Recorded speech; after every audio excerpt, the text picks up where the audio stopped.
새해 첫 주에 주시는 말씀, 우리 베드로후서 3장 12절, 13절 보겠습니다. 신약성경 뒷부분에 있는 베드로후서 3장 12절에서 13절까지 말씀. 베드로후서 3장 12절에서 13절까지 말씀. 찾으셨으면 우리 한 목소리로 읽겠습니다. 하나님의 날이 임하기를 바라보고 간절히 사모하라. 그 날에 하늘이 불에 타서 풀어지고 체질이 뜨거운 불에 녹아지려니와 우리는 그의 약속대로 의에 거하는 바 새 하늘과 새 땅을 바라보도다. 아멘. 할렐루야. 새해를 주신 하나님을 찬양합니다. 참으로 감사드리며 또 함께 이 새해 첫 주 예배를 드릴 수 있게 모인 우리 교우들, 우리 믿음의 형제자매들 참으로 감사합니다. 여러분들을 축복하겠습니다. 주님의 은혜로 축복합니다. 이렇게 축복하겠습니다. 주님의 은혜로 축복합니다. 감사합니다. 지난 주간에 다사다난했던 23년과 함께 그 마무리를 아주 여러 가지 일들로 보내게 하셨고, 그리고 사경회를 통해서 또 새롭게 하셨습니다. 드디어 2024년 새 첫 예배를 우리가 드리게 되었습니다. 올해 교회 표는 작년에 이어서 갔지만은 그 의미는 좀 더 새롭고 깊습니다.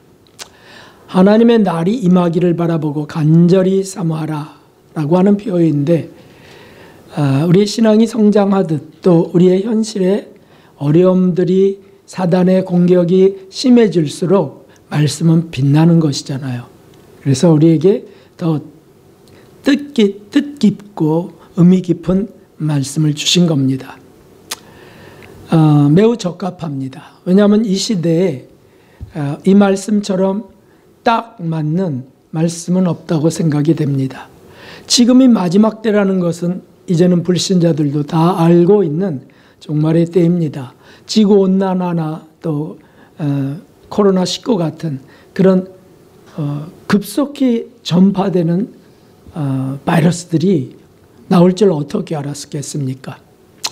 국제 정세를 보아도 그렇습니다. 그래서 성경에 예고된 종말의 징조들, 예언들이 지금은 다 응하고 있습니다. 가장 뚜렷한 것은 이스라엘 백성들이 곧도로 귀환하고 있다는 것 아니겠어요? 그리고 전쟁으로 인하여, 이스라엘과 하마스 전쟁으로 인하여 이스라엘 백성들, 유대인들이 돌아가고 있어요. 본국으로 가서 전쟁에 참여해야 되겠다라고 하는 그들의 민족성이죠. 곧도로 돌아오고 있습니다. 나라가 독립된 것만 해도 그렇습니다. 불가사의한 일이지만 그것은 예고된 일이었습니다. 두 번째는 복음이 만국에 전파되는 때, 마지막 때는 복음이 만국에 전파된다고 하셨어요. 그런데 지금 선교사들도 안 나간 나라가 없지만 스마트폰이 보급됨으로 말미암아 복음이 그 스마트폰 속에, 앱 속에 실려 있습니다. 만국에 전파된 것이 아니고 무엇이겠습니까? 세 번째는 적그리스도가 준비되고 있습니다. 후 3년 반, 대환란 후 3년 반 때 등장해야 되는 적그리스도. 그래서 성도들을 마지막으로 연다 날, 예수님 이외의 소유들을 다 빼서 갈 적그리스도가 지금 준비되고 있습니다. 적그리스도는 어디서 나온다고 했습니까? 10나라가 뭉쳐져서 한 나라가 되는 그런 역사 속에 나온다고 했어요. 10나라에서 나온다. 그래서 지금 유럽 공동체, EU라고 하는 그 공동체에서 사실은 준비되고 있습니다. 이스라엘 전쟁으로 인하여 지금 이슬람과 전쟁으로 확산될 조짐이 보이고 있는 것과 우크라이나, 러시아 전쟁으로 인하여 유럽은 더 강해져야만 되고 결속되어야만 합니다. 이러한 정세는 다 그저 우연히 일어난 것이 아닙니다. 사실은 이미 예언된 것들이에요. 사람들의 탐욕이 그렇게 발전할 것을 다 알고 서로 이기적으로 국가가 대립할 것도 다 아셔서 그렇게 사실은 예언된 것이었습니다. 준비되고 있습니다. 그리고 마지막으로는 교통과 지식이 고도로 발달한다고 하셨어요. 다니엘서에 보면 마지막 때에는 지식과 사람들이 빨리 왕래하는 것들이 커간다고 하셨어요. 그래서 지금 로봇들이 만들어지고 있는데 이 로봇들이 정말 놀랍습니다. 거기 사람의 그런 인조가죽을 덮여서 사람과 똑같은 모습의 인조인간들이 만들어지는 거예요. 달리기도 하고 피겨 스케이팅도 하더라고요. 로봇이. 어떻게 그럴 수 있습니까? 그리고 AI의 그 정보력이 사람과 겨룰 정도, 아니 그 이상으로 지식이 폭증하고 있습니다. 그러므로 사람들은 그 연구자들은 바벨탑을 쌓을 수밖에 없어요. 그래서 내 밑에 그런 인조인간들을 수만 명 대량 양산해버리면 이 군대는 세상 어떤 군대보다 강력하다. 이런 꿈을 갖는 거예요. 바벨탑이죠. 그래서 이런 것들도 다 예고되어 있는 이 마지막 때에 주님의 재림은 심히 가깝다는 것입니다. 그리고 심판, 재림과 함께 심판이 있으리라고 예고하고 있어요. 그러므로 그리스도인이라고 한다면 지금 이 임박한 종말의 때에 신경을 예민하게 해서 귀를 쫑긋 세워서 주님의 오시는 나팔 소리를 귀 기울여야 되지 않겠습니까? 어떻게 준비해야 되는가 하는 것들을 우리가 살펴야 된다는 거죠. 그러므로 이 올해 표는 어쩌면 주님 오실 때까지 계속돼야 될지도 모르겠어요. 간절히 사모하라 하나님의 나라의 임하기를 이라고 하셨기 때문이죠. 여기에 우리가 실천해야 사항 3가지를 살펴봅니다. 주보의 앞부분에 있지만 먼저는 다시 오실 예수님을 더욱 사랑하는 일입니다.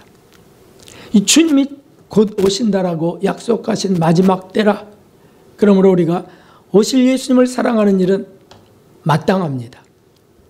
심판주 예수님이지만 그리스도인들에게는 만왕의 왕으로 오시는 예수님이세요. 우리를 자녀로 백성으로 받아 천성으로 이끄실 그분이 오신다는 거예요. 준비된 자들에게는 신랑으로 오시는 것이라고 하셨습니다. 신부로 준비된 이들에게는 신랑으로. 그것처럼 큰 소망이 어디 있겠습니까? 사실 우리가 왜 신앙생활을 합니까?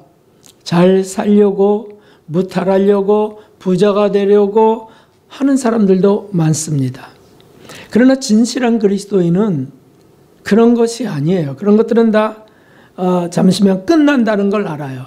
또 양심의 깊은 곳에서 이건 예수님을 이용해 먹는 신앙생활인데 라고 하는 자꾸 그런 찔림이 있는데 그걸 불어 덮어놓고 그냥 현실이 급하니까 그걸 구하며 살아갑니다. 근데 진실한 그리스도인들은 사실 왕이신 그분을 맞이하려고 하는 거잖아요. 신랑이신 그분을 신부로서 정말 잘 준비해서 합하려고 하는 거잖아요. 그리고 천성에 들어가 하나님께 그 모든 공로를 돌리려고 하는 겁니다. 우리를 구원한 예수님을 사랑해서 그분 말씀대로 살려고, 말씀대로 거룩한 삶을 살려고 신앙생활 하는 겁니다. 할렐루야. 우리 신앙의 목적이에요. 목적이에요. 은혜를 구하는 사람들, 성령의 충만을 구하는 사람들, 사실은 이 말씀 속에 다 들어있습니다. 한번 보십시오. 같이 읽겠습니다. 나의 계명을 가지고 지키는 자라야 나를 사랑하는 자니 나를 사랑하는 자는 내 아버지께 사랑을 받을 것이요 나도 그를 사랑하여 그에게 나를 나타내리라. 아멘. 요한복음 14장 21절 주님이 마지막 말씀을 하시면서 제자들을 교훈하신 말씀이에요. 우리가 다시 오실 예수님의 말씀에 따라 살려고 하지 않는다면 나의 계명을 가지고 지키는 자, 그가 나를 사랑한다고 했으니까 그렇게 살려고 하지 않는다면 그분을 사랑하는 것은 아니라는 거죠. 사실 자기를 사랑하는 거가 많잖아요. 왜 건강을 구합니까? 왜 세상에 물질을 부여함을 구합니까? 자기를 사랑해서예요. 그런데 주님을 사랑해서라고 한다면 이제 목적이 바뀌는 겁니다. 저는 주님을 사랑해서 주님의 일을 위하여 이것이 있었으면 좋겠습니다. 주님의 일을 하기 위하여 저는 좀 강건했으면 좋겠습니다. 이렇게 바뀌어버리는 겁니다.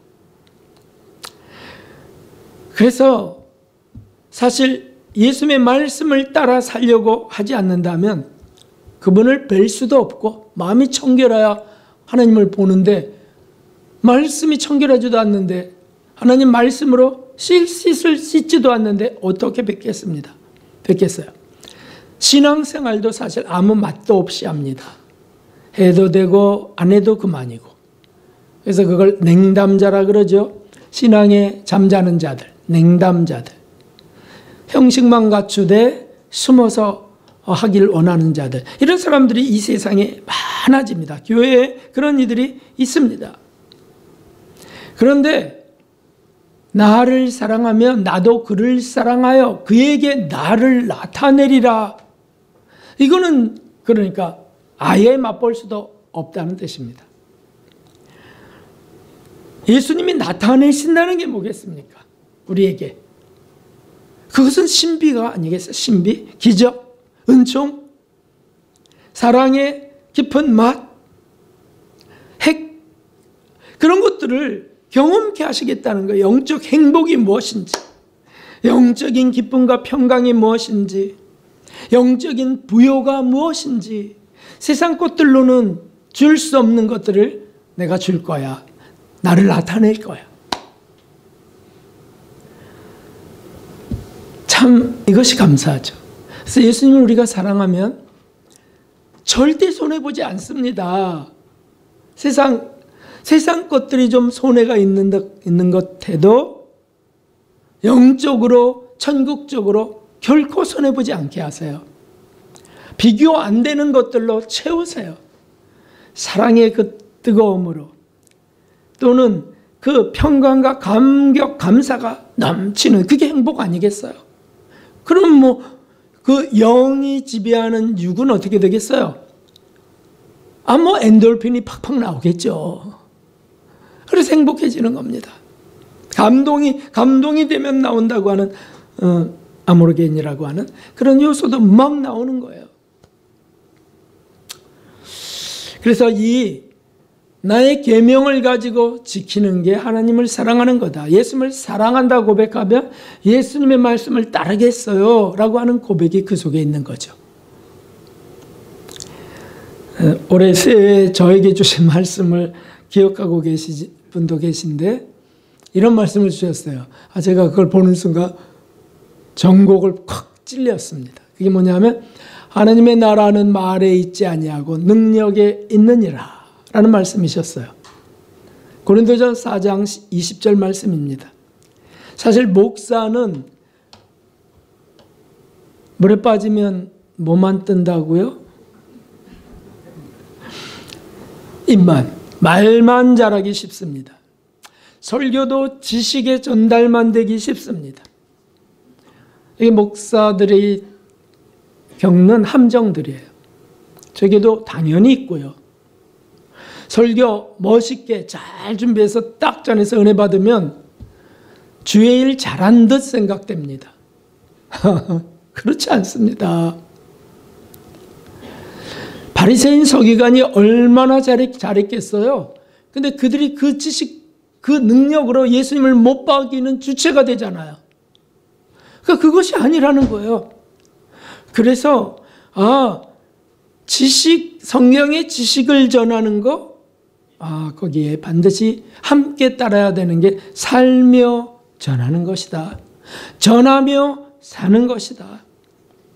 그런 점에서 저는 현저히 부족함이 많습니다. 그래서 제가 종종 위선자라고 생각이 돼요.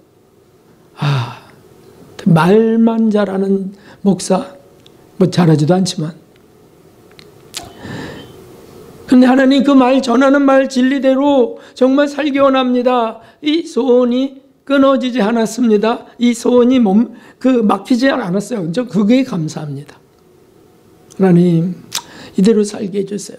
강단에 와서 기도할 때든 또 우리 기도할 때든 그 기도 하나님 정말 이대로 해주세요. 근데 좀 팍팍 그냥 주님이 강권해서 막 그렇게 막 이끌어갔으면 참 좋겠는데 제 수준을 아셔서 감당할 만한 만큼만 주시는 주님께서 그렇게 안 해주세요. 그게 안타깝지만 그러나 저는 믿습니다. 믿는 구석이 있어요. 사람은 할 수 없을 때 하나님께서는 할 수 있느니라. 아멘. 그거 믿는 거예요. 그러니까 우리가 그런 소원이 있다면, 적어도 그런 기도가 올려가고 있다면 성령의 은혜인 줄 믿습니다. 더군다나 이런 말씀이 아멘이 되고 정말 저 이렇게 살고 싶어요. 주님 제게 나타내 주세요. 제가 주의 말씀을 따르나이다라고 한다면 그는 복의 복을 얻은 사람입니다. 그것 때문에 참 감사합니다. 왜냐하면 우리 교회가 그런 지향을 갖고 있거든요. 지금 못 살아도 그 지향을 갖는다는 게 은혜입니다. 은혜. 그리고 이것에 더불어서 간과해서는 안 될 것이 하나 있습니다. 하나님을 사랑한다는 것은 하나님의 가장 기뻐하시는 영혼 구원을 위해 헌신한다는 거예요. 영혼 구원을 위해 전도하고 자기를 헌신하고 이런 것이 하나님을 사랑하는 거다. 하나님이 그것을 원하셨으니까. 마지막 때 정말 원하시는 것은 마지막 추수, 마지막 영혼 구령이 주님의 뜻이에요. 주님의 뜻. 그래서 더 충만하게 되려면 전해야 된다는 거예요. 저도 말씀을 전할 때 충만해집니다. 어떤 상황에 따라 처소처소에서 어떻게 기회가 돼서 말씀을 전할 때 성령의 강림 같은 걸 느껴요. 정말 놀랍습니다. 그리고 제가 생각지 않는 말씀들이 자꾸 주어집니다. 말씀대로예요. 그때 말하게 하시는 일은 네가 아니고 성령이 신이라, 이런 것들이 나타난다는 거죠. 그러나 전하지 않으면 그런 일은 없습니다. 그에게 나를 나타내리라가 더 폭증되는 일들이 없는 겁니다. 그냥 혼자 그냥 있는 겁니다. 성경 두 구절에 그 귀한 말씀이 있습니다. 한번 읽어보시죠. 사도행전 1장 8절 오직 성령이 너희에게 임하시면 너희가 권능을 받고 예루살렘과 온 유대와 사마리아와 땅끝까지 이르러 내 증인이 되리라 하시니라. 아멘. 아멘. 아멘. 성령이 너희에게 임하시면이 제자들처럼 막 그렇게 불같은 성령이 막 머리 위에 임하고 막 혀같이 갈라지는 그 불꽃들이 임하면서 방언들이 폭발하고 이런 것만입니까? 아니에요. 성령이 임한다는 것은 우리에게 감동이 임하는 것을 말하는 거예요. 믿어지고 확신되는 것, 용서하고 사랑하려 하는 것, 용기가 주어지는, 이게 다 성령이 임하는 거지 우리 의지로 되겠습니까? 그래서 우리가 아멘이 돼, 믿어져요. 아멘. 그러면 성령이 임하는 거예요. 성령이 지금 감동하고 계십니다. 성령으로 말미암지 않고는 주를 주라 시인할 수 없다고 했잖아요. 우리에게 다 성령이 임하는 시간이 우리에게 주어지는 줄 믿습니다. 그러면 성령이 너희에게 임하시면 내 증인이 되리라. 땅끝까지 이르러. 사역 가운데 증인이 되고요. 가정에서 증인이 되고요. 하나님 말씀에 이렇게 말씀하셨어요. 그 한 구절이라도요. 친지들 가운데서 전하고요. 태어나서 출산했을 때, 장례 때 전해야 되는 거죠. 그렇게 되면 주님이 나타내 주세요. 자꾸 나타내 주세요. 나로 인하여가 아니고 전해진 말씀으로 인하여 그 속에서도 또 나타내 주세요. 그 모임 가운데 나타내 주세요. 그 말씀이 감동스럽게, 감격스럽게 느껴지고요. 예전에는 이러지 않았는데 이러면서 뭔가 새로운 게 주어지기도 합니다. 예수님의 말씀과 삶을 전하는 겁니다. 전도의 삶을 살라는 말씀입니다. 여기 계신 분들이 성령이 임하신 적이 없어요. 저는 하는 분 손 들어보세요. 잘못하면 이제 이단이 되기 쉬우니까 조심하는 거죠. 여기 계신 분들은 다 성령이 임하시는 걸 경험하는 분들입니다. 지금 아멘한 분들은 말할 것도 없고 마음속으로 아멘한 분도 말할 것도 없습니다. 그러면 내 증인이 되리라 하는 말씀을 따르는 거예요. 가서 전하는 겁니다. 전도지 한 장 전하는 것도 전하는 것이고 주보 보고 주보 집에다 모아놓을 필요 없다고 저는 생각이 돼요. 그것도 보십니까? 안 보시잖아요. 그러면 그 주보 쓱 다 읽고 그 그리스도 본바다까지 읽고 그 다음에 이 한 장 가서 전할 수 있지 않습니까? 거기 우리 교회 소개도 나와 있고요.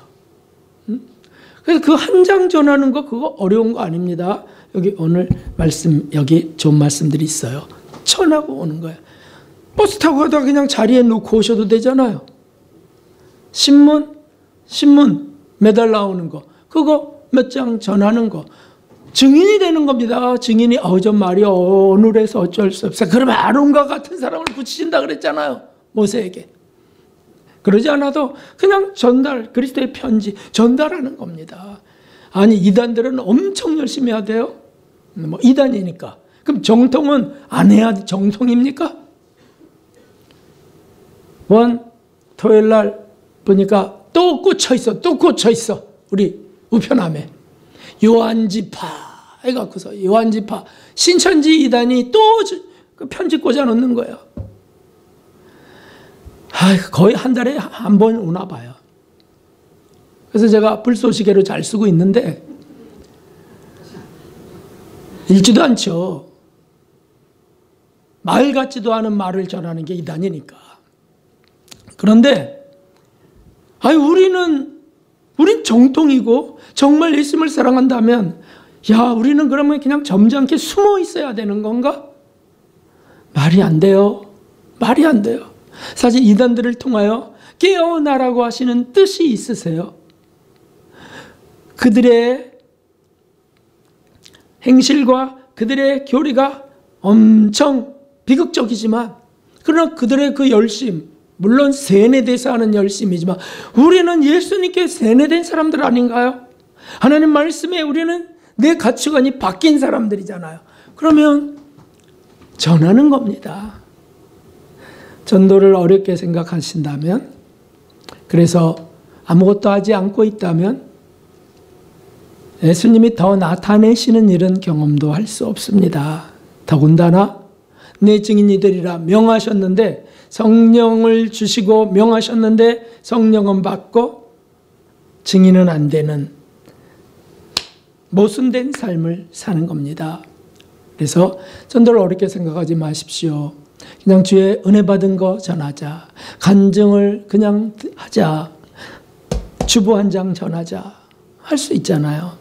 그때만 어떤 때만 하는 게 아니고 그냥 일상의 삶으로 할 수 있다면 얼마나 좋겠어요?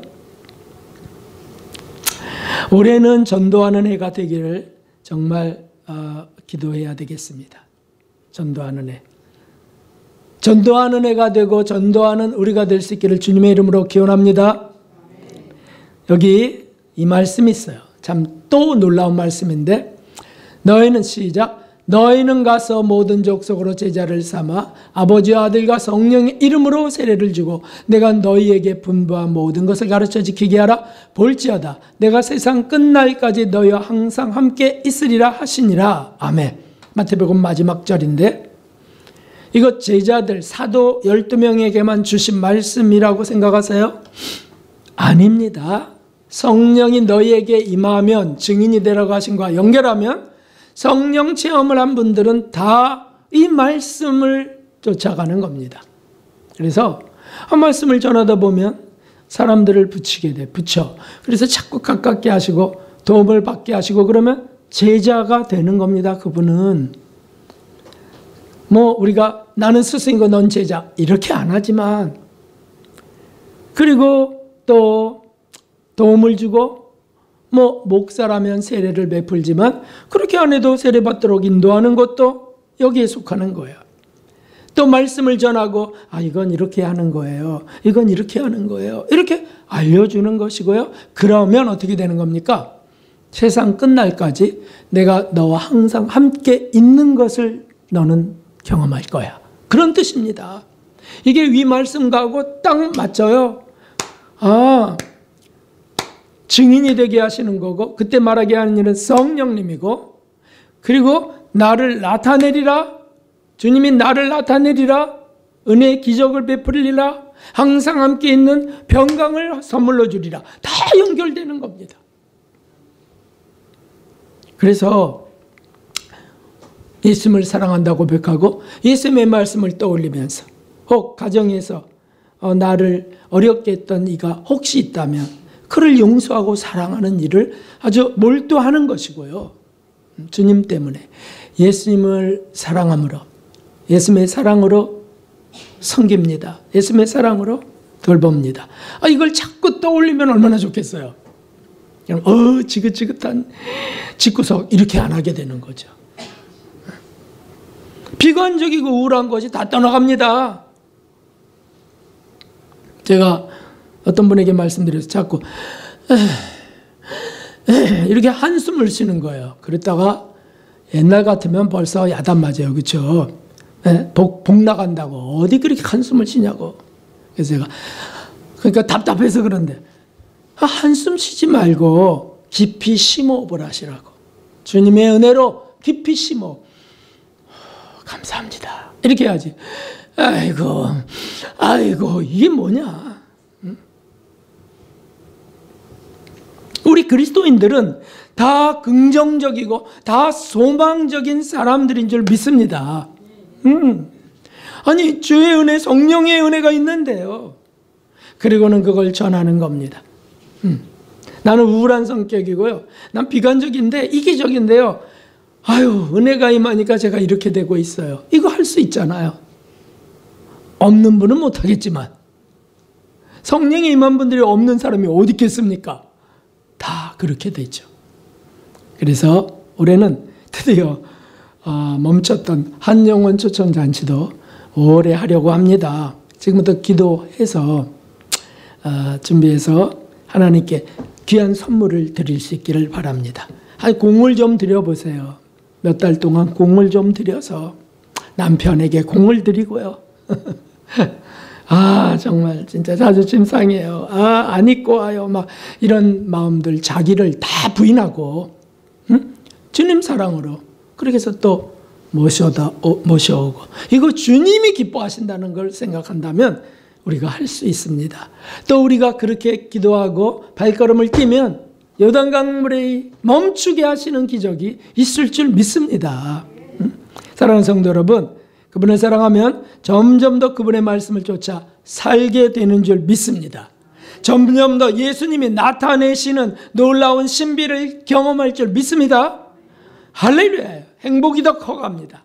새해에는 그렇게 되시고 은총 가득한 저와 여러분 되기를 주님의 이름으로 기원합니다.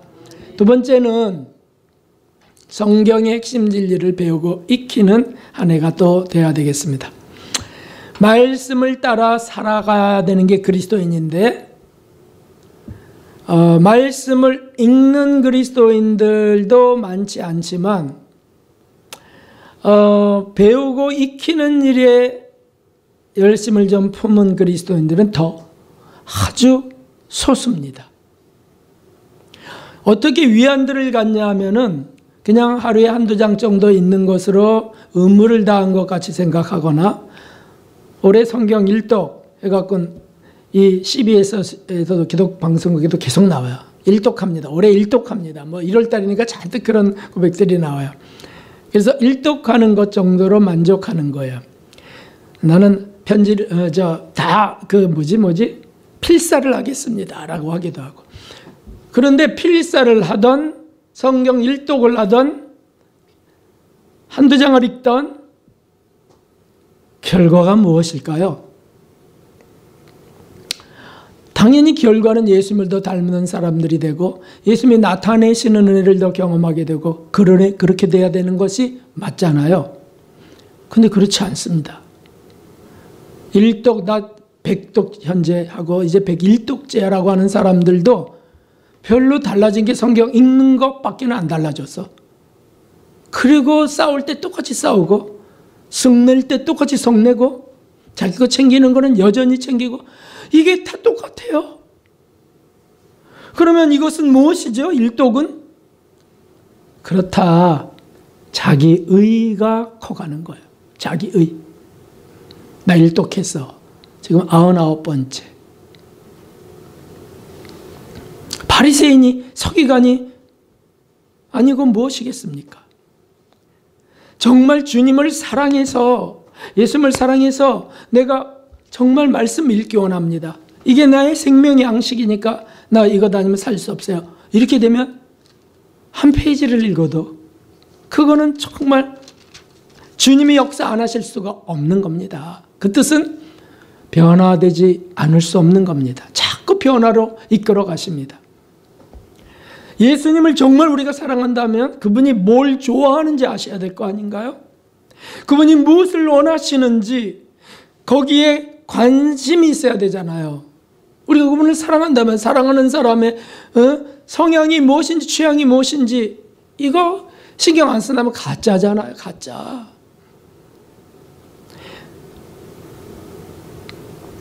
그분이 장차 오시면 말씀대로 심판하신다고 하셨어요. 말씀대로.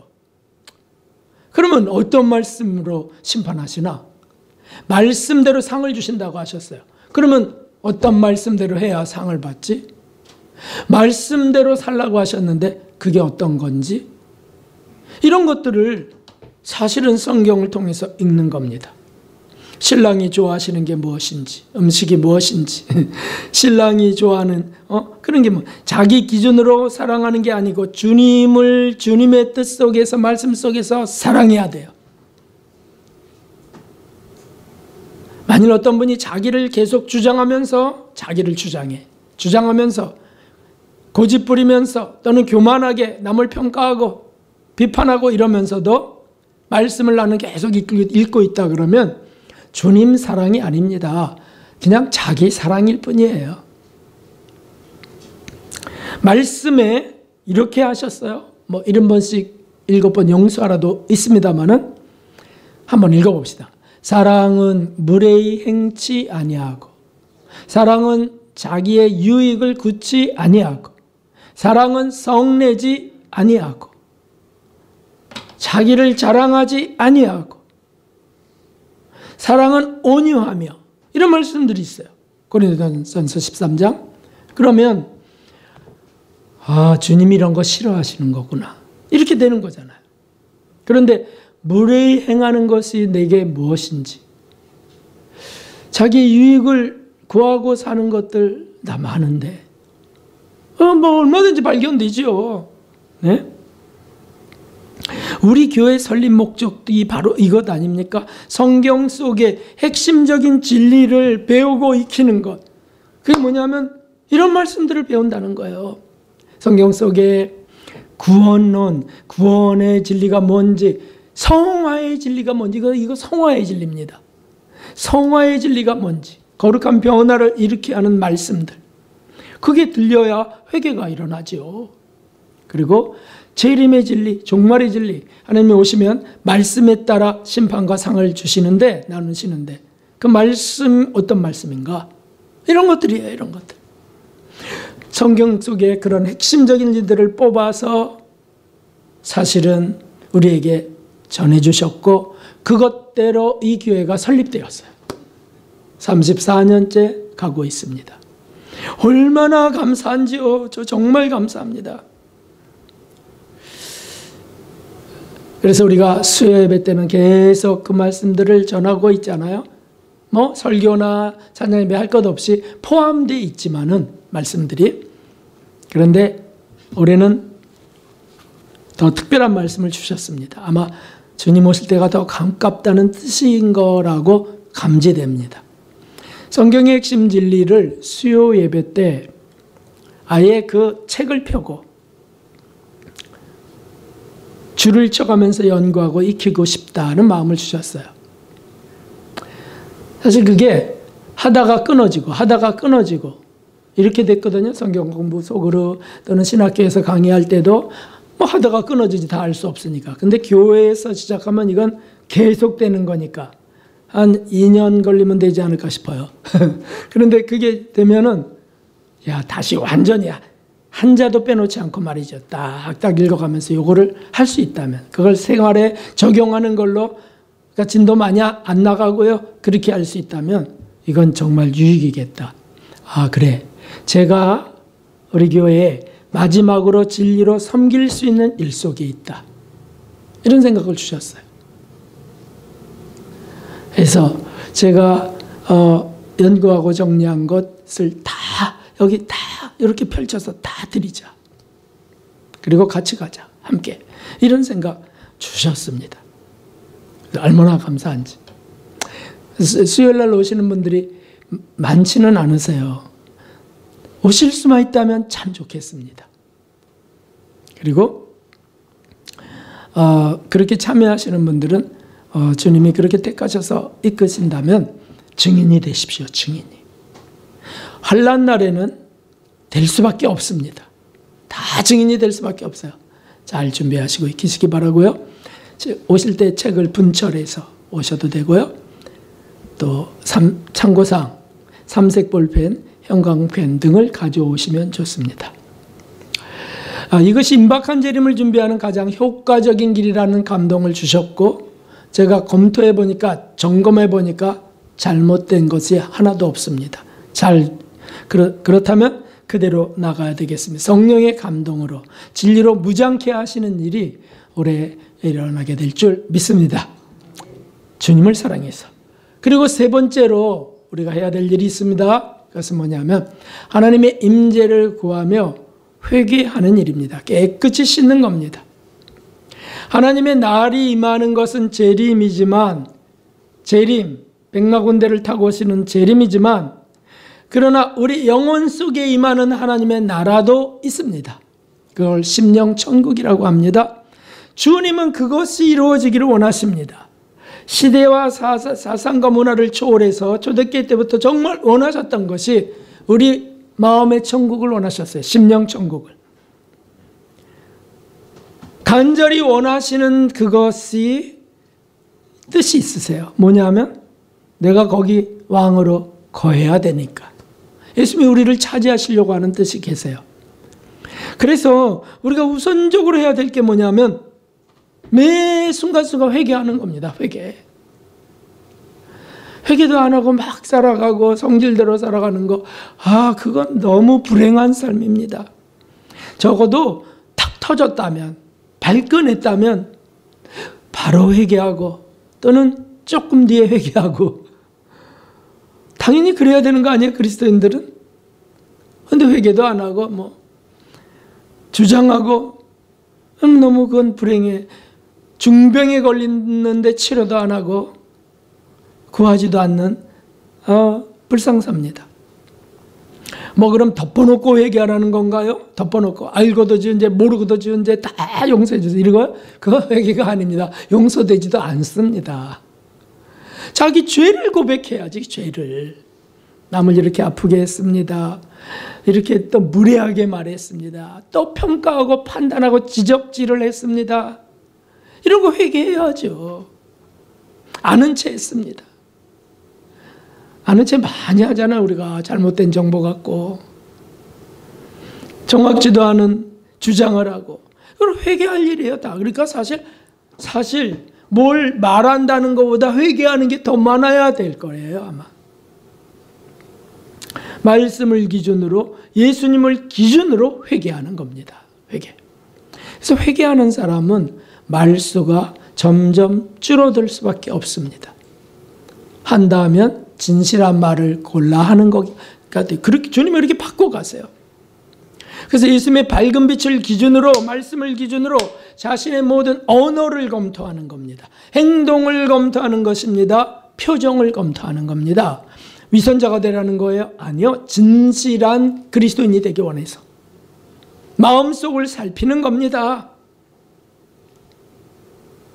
어젯밤 새벽, 그러니까 오늘 새벽이죠. 꿈속에 제가 속옷에 변을 묻혔더라고요.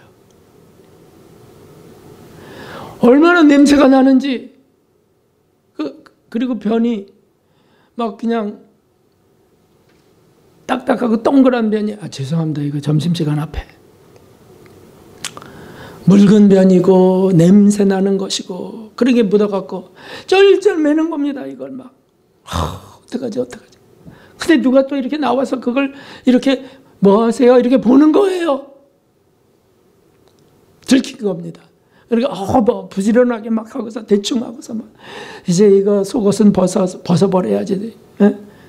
버려야지. 그리고는 오만 가지 궁리 막 쩔쩔매면서 안절부절하다가 깬 거예요.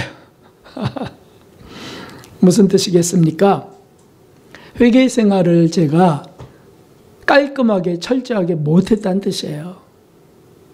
돌아보니까 한 주간 대단히 분주했습니다. 제가 사경에 출산 거기도 또 왔다 갔다 또 장례식 하면서 제가 분주해서 영성생활, 검토하는 생활, 또 말씀 기준으로 못하고 막 허둥지둥 된 것 같은 그런 삶이었어요. 게다가 사경에도 충실하지 못하고, 그러니까 뭐 변이 묻을 수밖에 없죠. 회개하지 않았다. 정욕적인 삶이 섞여 있었다. 대단히 중요합니다, 이거. 이 하나님의 임재를 원하는 사람일수록 점점 더 회개 생활이 깊어져야 되는 것이고, 성령의 소원은 거기에 있습니다. 우리를 차지하려고 점점 더 영의 지성소 깊은 곳을 차지하려고 천국을 마련하려고 하시는데 회개를 더디하고 자꾸 자기를 부인하지 않고 그 속에 있는 거예요. 그러면 성령이 어떻게 자꾸 더 감동하기가 어려운 거예요. 고집 부리고 주장하고 반항하고 이런 식인 거죠. 주님 용서해 주셔서 탁 세리처럼 엎드러져야 되는데 이거보다 중요한 것이 없다. 회개가 일어나기 시작하면, 거기에 점점 충일하기 시작하면 성령의 임재는 말할 것도 없습니다. 나타내 주시는 것은 말할 것도 없습니다. 구변의 지혜를 주시는 것은 말할 것도 없습니다. 우리 스승 이 단체를 설립하셨던 그분의 이런 말씀이 있어요. 어떤 분이 이렇게 물었습니다. 성도들이 신앙생활하는데 가장 중요한 게 무엇이라고 생각하십니까, 선생님? 하고 물었더니 그분이 하시는 말씀이 이렇게 말씀하셨어요. 하나님의 밝은 빛 가운데서 순간순간 회개 생활을 철저하게 하시라고 신신당부하고 싶지요. 그것만 있다면 만사형통이니까요. 그렇지 않으면 아무리 뛰어난 재능을 가지고 있는 뿐이라도 잘못하면 영적으로 골칫덩어리가 되기 쉬우니까요. 영적 골칫덩어리? 당시의 바리새인이 골칫덩어리죠. 평토장한 무덤 같은 구더기가 득실거리는 자들, 서기관들이죠. 제게 하시는 말씀이고요. 또 우리에게 하시는 말씀이세요. 그래서 생전에 늘 강조하신 게 있었는데, 순간순간 회개를 강조하는 게 있었는데, 그게 뭐냐면 순간순간 돌아보며 참회 생활을 하는 것보다 더 중요한 것은 없습니다 는 말씀이에요. 순간순간 돌아보면서 사람과 만났다가 대화 가운데 순간순간 잠시 멈추고 또 용서해 주세요, 이렇게 할 수 있는 것들 중요하죠. 무슨 일을 하든지 일하는 것 되게 사람들 의미를 두고 성취감을 갖는데, 무슨 일을 하든지 회개하는 것 중요하다. 무슨 생각을 했는지, 생각의 범죄를 얼마나 많이 합니까? 미움도 음욕도 생각 속에서 다 가져요. 어제도 어떤 분과 상담했는데 그분이 이렇게 누굴 보면 왜 이렇게 판단 이렇게 탁탁 짚어지는지 이것 때문에 괴롭다는 거야. 그분 그래, 그런 분별력 이런 걸 주신 거 감사합니다. 그런 지력이 있다는 거 인정합니다. 그런데 그게 판단 정죄로 가지 않도록 경계해야 되는 거 맞습니다. 이렇게 권면했어요. 선입견 갖고 딱 판단하고 그러잖아요. 아니 남편이나 아내가 어느 날 은혜 받고 변화되어서 섰는데 어제와 다른 오늘로 섰는데 어제 지금까지 선입견을 갖고 해봐야 뭐 얼마나 하겠어. 당신 맨날 그 모양이잖아. 이렇게 무시하고 조롱하는 일들 많습니다. 그런 거 회개해야 된다는 거죠. 아니 성령이 역사하셔서 일으킨 지금 그 감동의 시간인데 그분의 그런 변화인데 찬양해야죠. 찬양. 그래요? 참 주님이 하셨군요 하면 얼마나 좋겠어요. 하늘이 상도되고 무슨 생각을 했는지 무슨 마음으로 했는지 아무리 선한 일을 해도 동기가 어땠는지 자기 이득을 챙기려고 하는 건지 무슨 말을 했는지 아무리 무익한 말을 할지라도 다 그날에 심판받는다고 하셨어요. 늘 순간순간 하나님 말씀을 중심으로 살피면서 그렇죠. 이거죠. 하나님 말씀을 중심으로 살피는 겁니다. 씻을 것은 철저하게 씻어야 됩니다.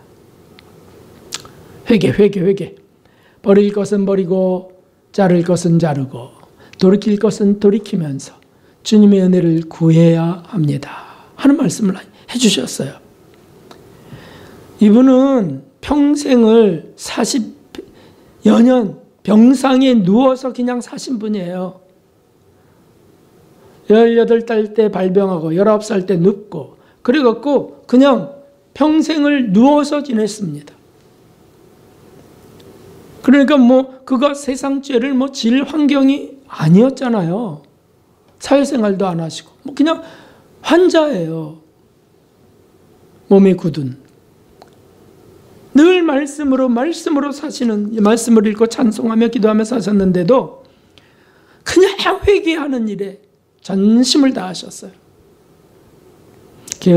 게을러서 말씀을 못 전했습니다. 사람들을 생각하면서 그 인정을 생각하면서 해야 할 일을 못했습니다. 이런 거 회개하고. 그래서 철저하게 회개하시고 점점 하나님이 변화시키셔갖고 언어가 거룩하게, 표정이 거룩하게, 삶이 거룩하게 만들어 가셨어요. 주님의 작품으로 거룩한 신부가 되셨어요. 주님의 신부. 그걸 계시록은 교회 시대 이긴 자라고 합니다. 그런 분 중에 한 분이 되어서 천국 높은 곳에 올라가 예수님이 주신다 하신 보좌에 지금 앉아 계세요. 여기 이렇게 약속하신 대로예요. 계시록 3장 21절 이기는 그에게는 내가 내 보좌에 함께 앉게 하여 주기를 내가 이기고 아버지 보좌에 함께 앉은 것과 같이 하리라. 이기는 자는 말씀을 붙들고 성령을 의지해서 그렇게 이겨간 사람들, 세상을 유혹을 이기고요, 역경, 거친 환경을 이기고요, 마귀를 이기고 이렇게 이겨간 이런 사람들, 그들을 누구냐면 신부라고요. 신부, 예수님의 신부. 그래서 그분이 늘 어떻게 그렇게 하고 사냐고, 건강을 주신다면 더 낫지 않았겠냐고 이런 사람들이 있는데 항상 똑같은 답을 하셨어요. 뭐라 그러냐면 저는 세상 어떤 것도 부럽지 않습니다. 주님이 참된 행복을 맛보게 하셔서 제가 다시 태어난다 할지라도 다시 이런 삶을 살고 싶어요 라고 하셨어요. 참 불편하고 고통스러운 환자의 그 생활이 행복으로 꽉 차게 하셨어요. 예수님 사랑 때문이에요. 날마다 하는 일을 회개하는 일과 진리로 섬기는 일이셨어요. 오시는 분에게 진리로 전하고 진리를 전하고 상담해드리고 이런 일들로 하루가 꽉 차게 보내셨어요. 모든 성인들이 다 그렇게 사는 겁니다. 사실 만드시는 겁니다. 그래서 제가 늘 고백하기를 제 생에 제게 제일 특별한 주님의 선물이 있다. 주님의 선물. 제일 특별한 선물을 주님이 주셨다. 바로 스승을 주신 것이고 성경의 핵심 진리를 그분을 통해서 배우게 한 것. 이게 제 생애를 바꿨으니까, 제 아내의 생애를 바꿨으니까 네. 여러분의 생애도 바꾸신 분들 여기 모여 예배드리고 있는 거 아닙니까? 너무 감사하죠. 그런 삶의 표대를 향해서 갈 수 있는 이런 교회를 한다는 게 저는 2,000명, 3,000명 절대 부럽지 않습니다. 소수의물이라 할지라도 정말 그 길을 우리가 함께 간다. 주님을 사랑해서라고 한다면 괜찮습니다. 사딕교회 흰옷 입은 무리들과 함께 사는 빌라델피아 사자가 되기를 원하는 겁니다. 예수님을 바르게 믿는 것, 신앙생활을 바르게 하는 것, 회개생활을 세밀하게 할 수 있는 것, 예수님을 더욱 사랑할 마음을 갖게 하시는 것, 하나님의 날이 임하기를 간절히 심령 속에 이루어지길 간절히 원하는 것, 이거 모두가 다 우리에게 주신 복된 은혜와 선물인 줄 믿습니다. 새해에는 더욱 그 사랑과 은혜가 커가기를 진심으로 축복합니다. 2024년이 하나님의 날이 임하시는 크고 큰 축복이 넘치도록 부어지기를 주님의 이름으로 축원합니다. 540장 찬송 드리겠습니다. 그리고 헌금하고 기도하겠습니다.